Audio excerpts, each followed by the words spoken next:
말씀 제목 한번 따라서 가장 큰 선물. 한번 따라서 가장 큰 선물.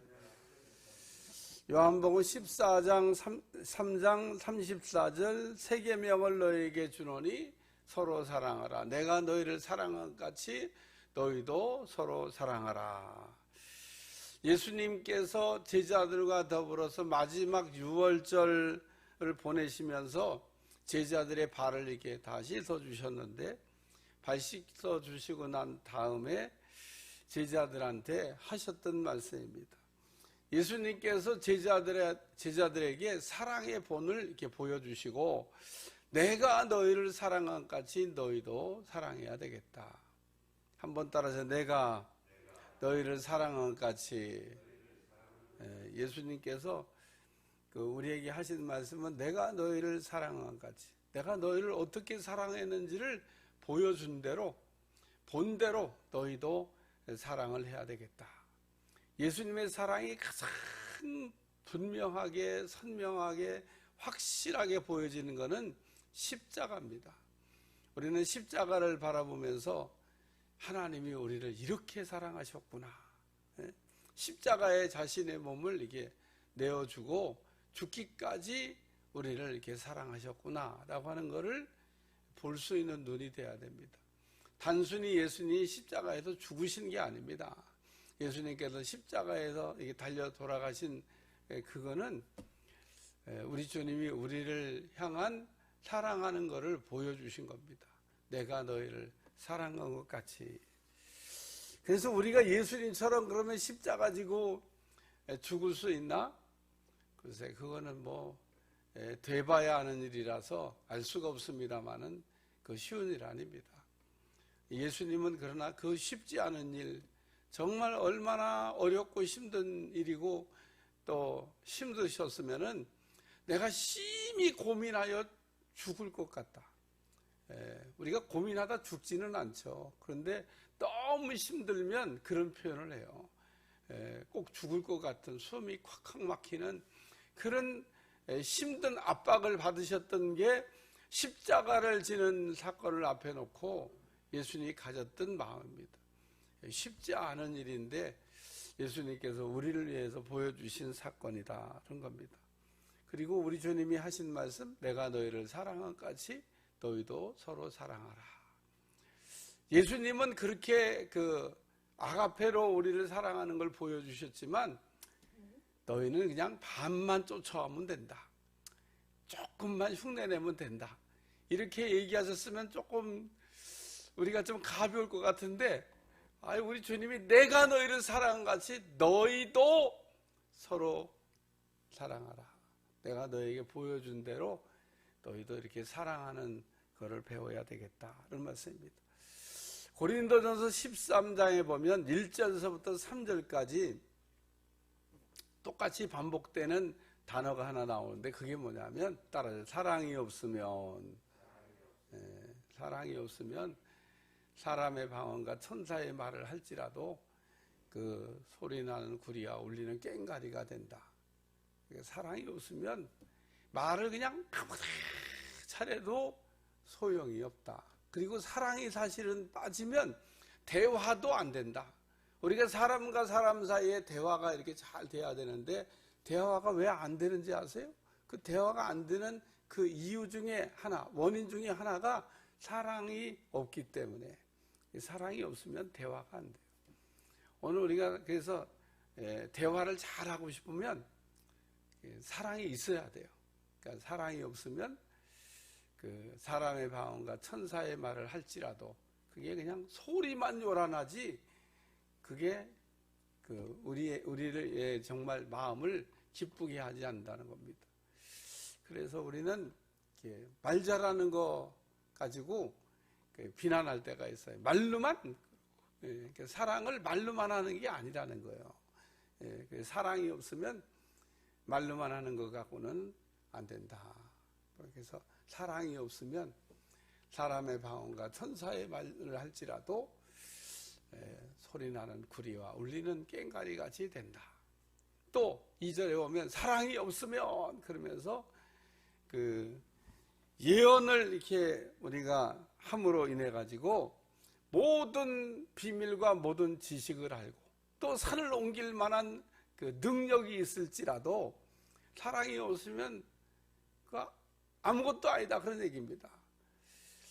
여러분, 모든 지식을 알고 모든 비밀을 알고 산을 옮길 만한 이런 능력이 있으면 우와, 그거 뭐 대단한 거 아니겠습니까? 그런데 그렇게 큰 능력을 나타낸다 할지라도 사랑이 없으면 내게 내가 아무것도 아니고 아무것도 아니라는 겁니다. 우리는 막 능력이 막 크게 나타나면 엄청난 거 알지만 능력이 크게 나타나는 것도 그 사랑이 없이 행하는 능력은 안 된다, 그런 얘기입니다. 그러니까 능력도 사랑을 우리가 따라서 나타나는 능력만 가치가 있다, 그런 얘기입니다. 그래서 사랑이 없는 그 능력은 폭력으로 변한다는 겁니다. 그래서 우리가 능력이 없으면 폭력도 적어져요. 근데 능력이 많으면 폭력이 세집니다. 힘 없는 사람이 폭력하는 거 봤어요? 힘 없는 사람은 폭력도 할 수가 없어요. 힘 센 사람이 폭력을 휘두르는 건데 능력이 많은 사람이 결국 그 많은 능력을 남용하게 된다는 겁니다. 오늘 우리가 우리 손에 능력을 이렇게 쥔다고 하는 거는 뭐 굉장히 중요한 일이죠. 세상 권세를 왜 잡으려고 그래요? 그 능력이니까. 그거 잡으면 뭐 마음대로 막 할 수 있잖아요. 근데 사랑이 빠지면 그게 이제 폭력이 된다는 겁니다. 문제가 일어난다는 거예요. 또 내게 사람이 내게는 모든 것으로 구제하고 내 몸을 불사르게 내어 줄지라도 사랑이 없으면 내게 아무 유익이 없다. 오늘 아침에 내게 아무 유익이 없다. 그러니까 우리가 희생을 하면은 그러면은 그게 굉장히 큰 일이잖아요. 희생은 뭐 아무나 합니까? 그러나 희생을 한다 할지라도 사랑이 없으면 내게 돌아올 유익이 아무것도 없다. 우리가 어떤 때는 이렇게 수고를 많이 했는데 수고를 많이 하고 그냥 그 한순간에 쏟아버릴 때가 있어요. 사랑으로 한 수고면 그냥 사랑으로 한 수고로 끝나야 되는데 내가 말이야 20년이 넘게 뒷바라지하고 말이야 20년이 넘게 말이야 이렇게 보했는데 말이야 그 사랑으로 한 수고면은 그런 뒷말이 없어야 되는데 이게 사랑으로 한 수고가 아니까 뒷말이 나올 수가 있다, 그런 얘기입니다. 그러니까 사랑이 없으면 아무리 희생을 하고 모든 걸 다 내어줬다 할지라도 불평으로 끝나게 된다는 겁니다. 근데 진짜 사랑으로 한 거는 불평이 없다, 그런 얘기입니다. 따라서 사랑이 없으면 이러면서 사도 바울이 사랑이 없이 행하는 모든 일은 안 된다. 마태복음 26장에 보면 베드로가 그 예수님의 말씀을 듣고 다른 사람은 다 줄을 버릴지라도 나는 절대로 그런 일을 하지 않습니다. 아주 장담을 했습니다. 그런데 26장이 지나가기도 전에 26장 끝부분에 가면 베드로가 예수님을 3번씩이나 하고 모른다고 그래요. 그리고 베드로가 이렇게 3번 부인할 때 우리 주님이 뒤를 돌아다 가지고 베드로 얼굴을 한번 쳐다보셨다고 그랬어요. 왜 쳐다보셨을까? 너 왜 그러냐 지금? 날 뭐 목숨 걸고 사랑한다면 그래 놓고 지금 다 굴기 전에 3번 네가 나를 부인하라 말대로 됐잖아. 정신 차려. 그러고 우리 주님이 딱 쳐다보신 겁니다. 그리고 요한복음 21장에 보면 우리 주님이 부활하신 후에 제자들에게 찾아오셔서 뭐 다른 제자들한테 뭐 별다로 한 얘기가 없어요. 베드로에게만 네가 날 사랑하냐? 네가 이것들보다도 나를 사랑하고 이 사람들보다도 나를 사랑하고 네가 날 사랑하냐? 그러니까 대답을 못해요. 엊그저께만 해도 그냥 자신만만하게 다른 사람은 다 줄을 버릴지라도 주님은 사랑한다고 그렇게 얘기했는데 베드로가 자랑을 못합니다. 요한계시록 2장에도 보면 에베소 교회에게 우리 주님이 하셨던 말씀이 있습니다. 첫사랑을 잃어버렸다는 거예요. 오늘 우리가 믿음 생활하다가 사랑을 잃어버릴 수도 있다고 하는 무서운 경고의 말씀이기도 합니다. 우리가 믿음 생활하면서 주님을 처음 만났을 때, 은혜 받았을 때, 사랑 받았을 때 막 가슴이 벌렁벌렁 뛰고 얼마나 기쁘고 감사합니까? 근데 이게 에베소 교회처럼 없어질 수도 있다는 겁니다. 믿음 생활하는 사람들을 좀 이렇게 보시길 바랍니다. 어제 믿음 생활 잘했는데 오늘 믿음 생활이 막 흔들리고 있는 사람, 가룟 유다처럼 마귀짓 하고 있는 사람, 예수님이 쳐다볼 때 얼마나 참 마음이 아프겠어요. 그렇기 때문에 우리는 아직 믿음의 경주가 끝나지 않았기 때문에 천국 가면은 믿음 생활에 승리한 분들이 막 기라성같이 쫙 늘어서 있다고 그러는데, 예? 여러분도 그 중에 하나가 꼭 되시기를 바랍니다. 근데 아직은 미완성이야. 아직은 안 끝나서 뭐라고 평가할 수가 없어요. 여러분이 마지막 숨을 거두는 순간에 하늘에 천군 천사들이 내려오고 여러분이 잘했다고 칭찬하는, 스데반처럼 우리 주님 뻘떡 앉았다가도 일어나서 맞이할 수 있는 그런 사람들로 영광스러운 믿음 생활을 할 수 있기를 축원합니다. 그래서 우리는 어디서 사랑이 떨어졌는지를 생각하고 회개하여 처음 행애를 가지라. 첫사랑을 다시 회복하라고 하는 이런 말씀이죠. 사랑은 선물입니다. 하나님께서 우리에게 주신 가장 큰 선물이라는 거예요. 최고의 선물이 사랑입니다. 오늘 우리는 가장 큰 선물, 하나님 주신 위대한 선물인 이 사랑을 잘 깨닫는 것도 이 아침의 은혜일 거라고 생각을 합니다. 하나님이 언제 어떻게 우리를 사랑하셨냐? 첫 번째 말씀은 따라 연약할 때. 오늘 말씀해 보니까 우리가 아직 연약할 때 기약대로 그리스도께서 경건하지 않은 자를 위하여 죽으셨도다. 우리가 연약할 때 우리를 사랑했다, 이렇게 말씀하고 있습니다. 우리가 사랑한다고 하는 것을 알아듣지도 못하고 깨닫지도 못하고 또 절망하고 있을 때 하나님이 우리를 사랑하셨다, 이런 말씀입니다. 우리가 하나님의 사랑받을 때가 언젠가, 오늘 우리가 사랑받는다고 할 때 우리가 사랑받을 만한 그런 어떤 그릇이 돼서, 사랑받을 만한 그런 위치가 돼서 우리를 이렇게 사랑하셨다는 게 아닙니다. 우리가 연약할 때, 예? 우리가 예수님 믿고 믿음이 장성하고 하나님을 막 기쁘게 하고 감동할 때 하나님 우리를 사랑해 주시는 게 아니라 우리가 연약할 때 우리를 사랑했다. 사람의 4살 이전의 기억을 기억할 수 없다 그럽니다. 저도 그래서 설교 준비하면서 한번 생각해 봤어요. 4살 이전의 기억이 생각나나? 생각 안 나더라고요. 제가 한 5, 6살, 7살 요때 기억은 납니다. 제가 아주 어린 시절 기억인데 그때 몇 장면이 기억이 나는 게 있어요. 그거는 4살 이전은 아닌 것 같고 한 6살이나 혹은 5살, 조금은 5살, 6살, 7살 요 사이 어간인데 그때 몇 장면의 기억은 이렇게 살아 있습니다. 많은 건 아니고 몇 장면이 살아 있어요. 근데 여러분도 한번 이 아침에 생각해 보세요. 4살 이전의 기억이 있나? 누워서 버둥거리고 젖 먹을 때 어떻게 기억이 나세요?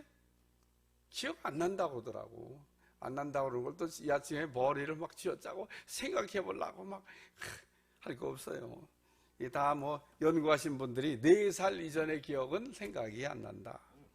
그러니까 우리가 철들어 가지고 사랑을 받은 게 아니다, 그런 얘기입니다. 철 없을 때 우리가 사랑받았잖아요.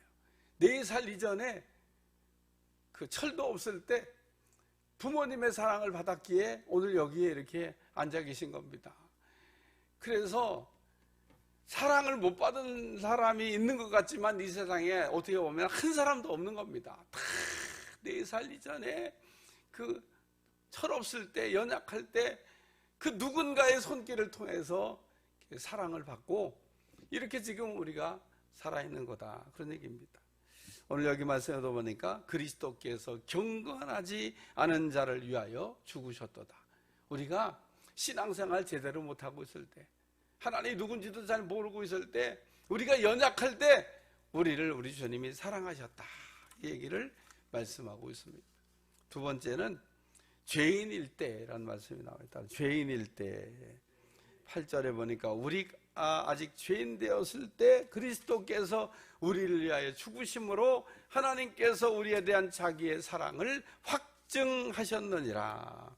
우리가 의인일 때 사랑한 게 아니라 죄인일 때 사랑하셨다고 하는 말씀입니다. 로마서 5장 8절 우리가 아직 죄인 됐을 때 그리스도께서 우리를 위하여 죽으심으로 하나님께서 우리에게 대한 자기의 사랑을 확증하셨느니라. 예수님께서 하셨던 말씀 가운데 나는 의인을 부르러 온 게 아니라 죄인을 부르러 왔다. 건강한 사람에게는 의원이 필요 없고 병든 사람에게라야 의원이 필요하다. 로마서 3장 10절 의인은 없나니 하나도 없다. 이 말씀의 뜻이 뭐냐면요, 우리는 다 건강하지 않다는 겁니다. 우리는 다 병들었다는 거예요. 근데 다 병든 사람이 왜 예수님을 안 찾죠? 예수님을 찾아야 병을 고침받고 건강해질 수가 있는데 건강하다고 생각하니까 예수님을 안 찾는 겁니다. 만약에 병들었는데 고칠 수가 없어. 근데 어디 고칠 수 있다고 하는 데를 알았어. 그러면요, 수단과 방법을 가리지 않고 고칠 수 있는 데를 찾아갈 겁니다. 대한민국에 내가 병들었는데 고치는 병원이 어디 멀리 저기 어디 섬에 떨어져 있는데 가기도 어려운 데 있다. 그래도요, 구름대같이 별대같이 다 몰려갈 겁니다. 왜? 살아야 되겠으니까. 근데 왜 안 가죠? 우리 다 병들었다는데. 왜 예수님 안 찾죠? 우리 병들었다는데. 병든 걸 모르니까 그러는 거예요. 자, 다시 구약의 율법으로 돌아가서 그 구약의 율법을 왜 주셨나? 이거를 이렇게 생각해 보셔야 됩니다. 죄를 깨닫게 하려고 주셨다면요, 우리가 병들었다고 하는 거를 알려주시기 위해서, 알게 하시기 위해서 율법을 주신 거다, 그런 얘기입니다. 병원에 가면 의사가 아프다 그러면 무조건 약 처방해 주죠. 절대로 약 처방하지 않습니다. 병원에 가면 아주 복잡한 과정을 거쳐야 되는데 병명을 찾기까지는요, 의사가 절대로 처방을 하지 않습니다. 그래서 온갖 검사 도구를 다 활용해서 이 사람의 병이 어디서 발병했나, 그것부터 찾는 일부터 합니다. 피검사, 뭐 엑스레이, 뭐 내시경 뭐 등등 해가지고 막 온갖 검사 도구를 다 동원해서 이게 병명을 찾아내려고 하고, 찾으면 이제 약을 주지만 못 찾잖아요. 그러면은 신경성입니다. 못 찾았다는 얘기야, 모른다는 얘기야. 할 수가 없으니까 그냥 신경성이니까 좀 마음을 편안하게 하시고, 그리고 돌아가라 그러는데 약도 안 줘. 왜냐하면 진단명이 안 나와서 처방을 못한 겁니다. 율법은 뭐냐? 우리의 병명을 찾아내는 진단 도구라는 겁니다. 우리가 어디가 병들었는지, 내가 무슨 병에 들어가지고 지금 죽어가고 있는지 거기를 알려주는 게 율법이라는 겁니다. 그래서 율법은 진단이고 복음은 처방이다. 누가 그렇게 설명했는데 딱 맞는 얘기 같아요. 따라서 율법은 진단이고 복음은 처방이다. 율법으로 진단명이 안 나오잖아요. 그러면 복음이 별로 의미가 없어. 근데 율법으로 딱 진단명이 나오고, 야, 내가 죽을 수밖에 없는 죄인이구나. 그러면 복음이 필요합니다. 복음 위에 처방전이 있냐? 없습니다. 죽을 사람을 살려내는 처방전은 복음 외에는 없다는 겁니다. 우리가 아직 죄인 되었을 때, 우리가 죄인일 때 하나님께서 우리를 사랑하셨다고 하는 말씀입니다. 우리가 의인 돼서 오신 게 아니에요. 의인이기 때문에 만나준 게 아닙니다. 하나님의 사랑이 언제 우리에게 왔냐? 우리가 죄인 되었을 때 주셨다는 겁니다. 얼마나 참 감사한 일. 세 번째는 원수일 때라는 말씀이 나왔다. 원수일 때. 10절 곧 우리가 원수 되었을 때 그의 아들의 죽으심으로 말미암아 하나님과 화목하게 되었은즉 화목하게 된 자로서 더욱 그의 살아나심으로 말미암아 구원을 받을 것이니라. 그래서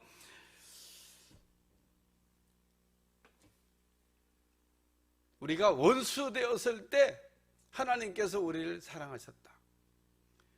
우리가 갖고 있는 죄는 하나님의 진노를 피할 수가 없습니다. 하나님의 진노를 이렇게 피할 수 있는 유일한 방법은 하나님의 사랑을 덧입어야 돼요. 그거 외에는 다른 처방이 없습니다. 우리는 하나님의 무서운 진노 앞에 서 있는 죄인들이라는 거예요. 그래서 오늘 우리 주님이 이렇게 원수일 때, 우리가 원수일 때 그러면은 느낌이 잘 안 오는데, 하나님을 모르면 하나님 앞에 우리가 원수인 것처럼 행동을 합니다. 사도 바울이 하나님을 잘 모르니까 막 하나님과 원수된 사람처럼 행동하잖아요. 예수 믿는 사람들을 잡아 죽이려고 그러고, 예수 믿는 사람들을 핍박하고, 예수 믿는 사람들을 막 잡으러 쫓아다니고, 그 담에서 올라가다가 하나님 만난 다음에 변화된 거 아니에요. 원수도 그런 원수가 없습니다. 여러분, 세상의 불신자 보세요. 하나님에 대하여 그렇게 원수가 없어요. 뭔 하나님하고 그렇게 원수 관계가 됐다고 하나님하고 싸우려고 덤벼요. 하나님이 사랑한다는데 원수된 우리를, 오늘 우리가 하나님에 대하여 막 원수같이 막 싸우려고 그러고 막 너 죽고 나 죽자고 하는 이런 심정으로 우리가 하나님 앞에 덤비는데, 이런 원수같이 막 싸우자고 그러고 막 분을 발동하는 우리를 향해서 하나님이 사랑하신다고. 그래서 원수 되었을 때 그의 아들의 죽으심으로 말미암아 하나님과 화목하게 되었은즉, 하나님과 원수 관계에 놓여 있던 하나님하고 막 무섭게 싸우려고 하고 막 대들려고 그러고 막 그러던 원수 같은 우리를 하나님께서 위하여 죽어주시고 십자가의 사랑을 보여주셨다라고 하는 말씀입니다. 오늘 하나님께서 우리에게 주신 가장 큰 선물인 이 사랑이 언제 우리에게 부어졌냐? 우리가 연약할 때, 우리가 아직 죄인 되었을 때, 우리가 하나님하고 원수같이 행동하고 있을 때 하나님께서 우리에게 사랑을 보여주심으로 하나님께서 우리에 대한 자기의 사랑을 확증하셨느니라, 우리에게 보여주셨다는 겁니다.